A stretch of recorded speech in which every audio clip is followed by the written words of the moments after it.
오늘 우리에게 주신 하나님의 말씀은 시편 137편입니다. 시편 137편 구약 성경에 있습니다. 저는 137편 1절 말씀을 봉독하고 오늘 새벽기도 말씀을 전하려고 합니다.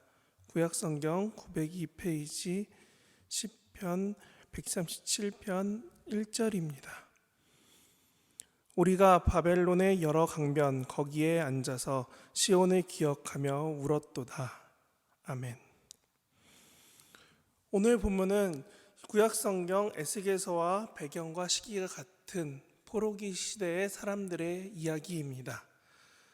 특히 바벨론으로 잡혀온 이들의 이야기, 그리고 그 중에 지금 우리 교회의 찬양대와 같이 찬양을 담당해 주시던, 그렇게 찬양하던 그 백성들의 이야기가 오늘 시편의 주된 내용입니다. 어려움과 힘든 상황이 나에게 다가올 때 어떻게 해야 되는지 오늘 시편 본문은 그렇게 포로로 원치 않는 노예의 삶에서 어떻게 이들이 찬양하고 기도하고 있는지에 대해서 쓰여 있습니다. 그 어려움들이 나를 애워싸고 힘들게 할 때 어떻게 하나님을 바라보시겠습니까? 오늘 본문에 대해서 이렇게 말합니다. 유다 백성들이 기원전에 바벨론에 의해서 멸망하고 한동안 나라 없이 포로로 노예로 힘들게 살다가 페르시아의 우리가 아는 고레스 왕이 다시금 돌려보낼 때 이스라엘로 돌아옵니다. 그리고 이스라엘에 와서 폐허가 되고 제대로 된 성전도 제대로 된 성벽도 없는 그 안타까운 상황 가운데 본인들은 힘들어하고 어려워합니다.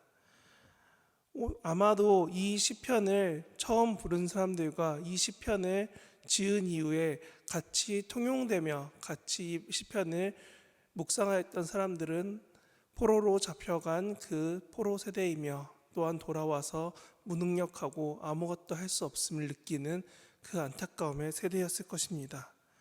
오늘 시편의 화자에 특히 그리고 이 시편을 첫 읽은 독자들의 부정적이고 슬프며 어려운 마음이 가득한 이 시편이 과연 오늘 오늘 설 연휴인 우리의 삶 가운데 어떻게 비춰질까요? 오늘 본문 1절을 보면 이렇게 나옵니다. 바벨론에 끌려와서 한탄하며 슬퍼하는 사람들의 이야기입니다. 그리고 이 상황은 2절, 3절, 4절을 지나며 점점 더 어려워지고 있음을 말하고 있습니다. 2절은 이렇게 말하죠. 찬양 때 쓰던 악기인 수금이 지금 나무에 걸려 있다고요. 그리고 그 이후에 3절에서는 그 노래 부를 수 있는 사람들에게 말합니다. 너희가 부르는 찬양 한 곡 불러봐 라고요. 그래서 4절에 더욱더 안타까워하고 힘들어하는 것이 오늘 본문의 이야기입니다.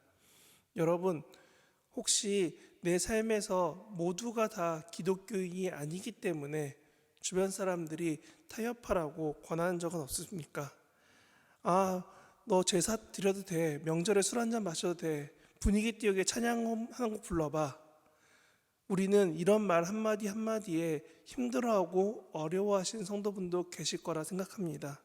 혹은 너무나 자연스럽게 그 상황을 잘 넘어가시는 분도 계실 것입니다.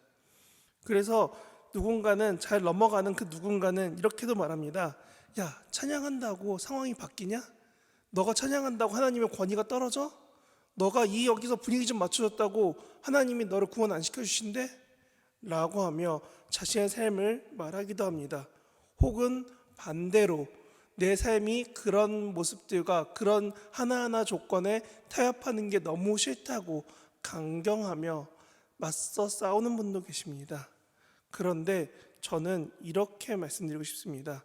이때 우리가 어떤 자세, 어떤 상황으로 이 어려운 상황 가운데 하나님을 바라봐야 될까요? 적당이라는 말 혹은 이 피하고 싶어서 도망치는 우리의 상황은 아닌가에 대해서 저는 여러분에게 말씀드립니다. 오늘 시편은 그래서 5절 6절에 예루살렘을 기억한다 라고 말하면서 우리에게 가장 중요한 것은 잊지 말아야 될 게 있다 라고 말합니다. 누군가는 타협할 수도 있고 누군가는 그것을 지켜갈 수 있습니다. 이 사건에 대해서 고린도전서에서 매우 강하게 말합니다. 뭐라고 하냐면 너희들이 제사 때 먹은 음식에 대해서 너희들이 책임지거나 말하거나 행동하는 것들, 그것에 시험 드는 것들에 대해서 갈등이 일어난 것들에 대해서 고린도전서도 말하고 있습니다. 저는 그래서 여러분에게 이렇게 말씀드립니다. 우리가 이 마음 가운데, 생각 가운데 기억하고 있는 하나님을 향한 그것이 있으십니까? 교회에 와서 예배드리는 게 너무 중요해서 그것을 기대하고 기억하며 살아가고 있는 모습은 지금 오늘 23년의 여러분과 저입니까? 아니면 그저 지나가며 누군가에게 말하는 모습은 아닙니까? 오늘 본문에서 이들이 슬프고 어렵지만 이들의 마음 가운데 간절함이 녹아나오는 가장 큰 이유는 어쩌면 일제 강점기 시기를 경험하시거나 간접적으로 그 이야기를 너무 강하게 들으셔서 그때의 해방을, 독립을 갈망하는 것처럼, 혹은 내가 무언가 바라는 그것이 이루어지길 원하는 것처럼 예루살렘을 기억하고 예루살렘에 돌아오길 원했던 이들의 노래에는, 이들의 5절 6절의 고백에는 이것이 담겨 있습니다. 지금 돌아와 폐허가 된 예루살렘이 아닌 다윗 왕 때, 솔로몬 때, 그리고 하나님이 기뻐 받으시던 그 예배와 찬양 소리가 끊이지 않던 모습 말이죠. 우리 삶이 힘들고 어려울 때 우리가 잊지 말아야 돼. 내 삶에 어떤 타협, 어떤 행동이 아니라 이것 한 가지입니다. 내 삶에 하나님으로 충만했던 그 하나님 찾기에 너무 기뻐하던, 즐거워하던 시절은 지금 어디에 있습니까? 하나님은 그 마음과 그 생각을 가지고 그 은혜의 자리를 기대하며, 그리고 그 기대함을 가지고 살아가기를 오늘도 원하고 계십니다. 너무나 갑갑하고 어려울 때 누군가는 타협하고 누군가는 타협하지 않으려고 싸우고 있는 이때, 가족들이 전부 다 기독교인이 아니라서 너가 교회 다니는 게 뭐가 대수냐고 말하는 그때에도 여러분들 신앙을 지켜주십시오. 아니, 싸워라, 싸우지 마라, 타협하라, 타협하지 말라가 아니라 여러분의 상한 마음을 하나님 앞에 내어놓을 수 있어야 된다는 겁니다. 그 예시가 오늘 본문 7절에서 9절입니다. 너무나 억울하고 너무나 힘들어서 내 안타까운 마음을 오늘 본문은 뭐라고 하냐면 하나님 앞에 토로하고 있다는 겁니다. 예루살렘이 망할 때 에돔이 도와주고 끝내 에돔도 예루살렘을 약탈했어요. 바벨론의 포로 생활이, 노예 생활이 너무나 힘들어서 그들의 자손마저 끊어졌으면 좋겠어요. 어쩌면 이 시편 화자의 고백은 우리 삶에서 우리를 힘들게 하는 사람들이 지나갈 때, 나를 괴롭히는 사람이 지나갈 때 에이 가다 넘어져라 하고 말하는, 어쩌면 우리가 너무 쉽게 말하던 작은 불평부터 크게는 저주하는 문구까지 우리들이 남들을 비판하고 비난하는 말들을 사람한테 혹은 실수로 세상 앞에서 말하지 말고 오늘 본문은 말합니다. 하나님 앞에서 기도하고 내어놓으십시오. 왜냐하면 사람들은 그 말을 옮겨서 다시금 여러분에게 비수가 되게 돌아오게 합니다.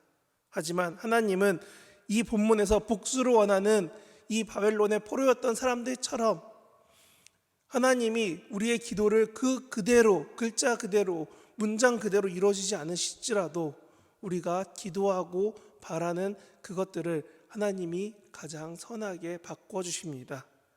나의 바람과 나의 뜻이 하나님과 같지 않고 다를지라도 하나님이 인도하시는 길은, 하나님이 이끄시는 길은, 하나님이 오늘 여러분에게 허락하신 길은 하나님이 여러분이 지나가길 원하는 가장 선한 길입니다. 그래서 저는 오늘 본문의 내용들을 중심으로 여러분에게 다시금 말씀드립니다. 우리가 마음 가운데 하나님을 향한 뿌리 깊은 신앙, 하나님을 향한 진실한 마음을 지금 가지고 계시다면 내 삶이 이번 연휴가, 내가 연휴 후에 다가올 나의 삶의 환경 가운데서 어려움이 언제든 찾아올지라도 오늘 본문에서 5절 6절에 예루살렘을 기억하듯이 여러분들이 기억해야 될 가장 중요한 것, 바로 하나님이 행하실 것을 기대해야 합니다. 우리가 이렇게 기대하고 바라볼 때 오늘 23년 가운데 하나님이 이루실 특별한 것들이 여러분 가운데 깨닫고 알게 될 것입니다. 성도분들, 바벨론의 포로, 노예, 그 삶이 너무나 어려웠다라고 지금 생각하십니까? 혹은 일제강점기가 아니기 때문에 내 삶이 지금 어려움이 없기 때문에 내 가족은, 내 친척은 모두가 다 크리스찬이기 때문에 나는 저런 어려움과 멀리 있다라고 생각하십니까? 그러면 그럴 때일수록 한 번 더 여러분 주변을 돌아봐 주십시오. 그리고 혹여나 반대로 내 삶에 크리스찬이 나 혼자밖에 없어서 주변 친척들과 가족 모임 가운데 너무나 어렵거나 혹은 너무 갑갑한 상황이 있으시다면 더욱더 하나님을 찾고 기도해 주십시오. 오늘 본문이 말하는 것처럼 여러분이 하나님의 은혜, 하나님의 사랑, 하나님의 함께 하심을 소망한다면 하나님이 여러분의 그 삶 가운데 회복하시고 인도하시고 이끄시는 그 놀라운 역사가 오늘 기도하시고 오늘 더 하나님 찾으시는 여러분 가운데 이루어 주실 줄 믿습니다. 그렇게 말씀 붙잡고 살아가시는 오늘 하루 되시기 바랍니다. 기도하겠습니다.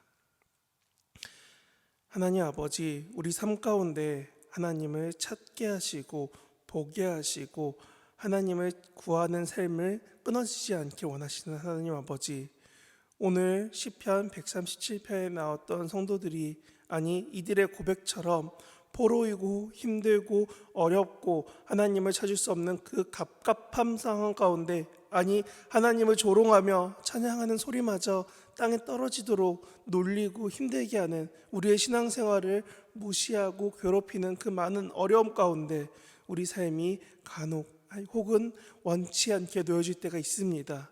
하나님, 오늘 우리가 기도할 때 혹시나 그런 상황에 있는 성도분들 계시다면 하나님께서 이끌어 주셔서 그런 상황이 아니라 하나님을 바라보고 찾아야 되는 상황임을 깨달아 알게 하시고, 혹시나 상황이 그렇지 않지만 내 주변에 기도가 필요한 사람들이 있다면 이 시간 마음 굳게 잡고 하나님만 바라보며 하나님이 주시는 새 힘으로 살아갈 수 있도록 하나님, 우리가 옆 사람을, 우리 지체들을, 우리 증산제일교회 안에 있는 성도들 가운데 서로 기도하며 기대하며 서로가 하나님을 함께 바라볼 수 있도록 중보할 수 있도록 우리 모두를 붙잡아 주시옵소서.